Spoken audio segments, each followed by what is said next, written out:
'Twas the night before Christmas, and all through the house not a creature was stirring, not even a mouse. The stockings were hung by the chimney with care, in hopes that St. Nicholas soon would be there. The children were nestled all snug in their bed, while visions of sugar plums danced in their heads. And Mamma in her kerchief and I in my cap had just settled down for a long winter's nap, when out on the lawn there arose such a clatter, I sprang from my bed to see what was the matter. Away to the window I flew like a flash, tore open the shutters and threw up the sash.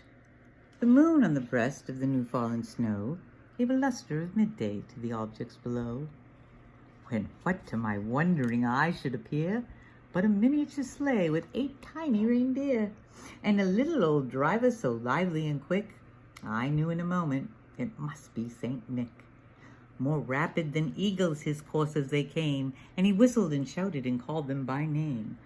Now Dasher, now Dancer, now Prancer and Vixen, on Comet, on Cupid, on Donder and Blitzen, to the top of that porch, to the top of the wall, now dash away, dash away, dash away all. As dry leaves before the wild hurricane fly when they meet with an obstacle mount to the sky, so up to the housetops his coursers they flew, with a sleigh full of toys, and St. Nicholas too. And then in a twinkling I heard on the roof the twinkling and twirling of each little hoof. I drew in my head and was turning around. Down the chimney St. Nicholas came with a bound.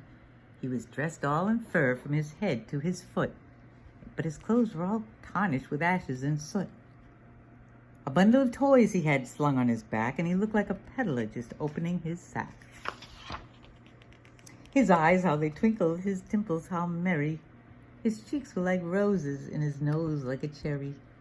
His droll little mouth was drawn up with a bow, and the beard on his chin was as white as the snow. The stump of a pipe he had held in his teeth, and the smoke it encircled his head like a wreath. He had a broad little face, and a round little belly that shook when he laughed like a bowl full of jelly. He was a chubby and plump, a right jolly old elf, and I laughed when I saw him in spite of myself. A twist of his head and a twink of his eye soon gave me to know I had nothing to dread. He spoke not a word, but went straight to his work, and filled all the stockings. Then he turned with a jerk, and laying a finger on side of his nose, and giving a nod, up the chimney he rose. He sprang to his sleigh, and to his team gave a whistle, and away they all flew like the down of a thistle. But I heard him exclaim as he drove out of sight, "Merry Christmas to all, and to all a good night."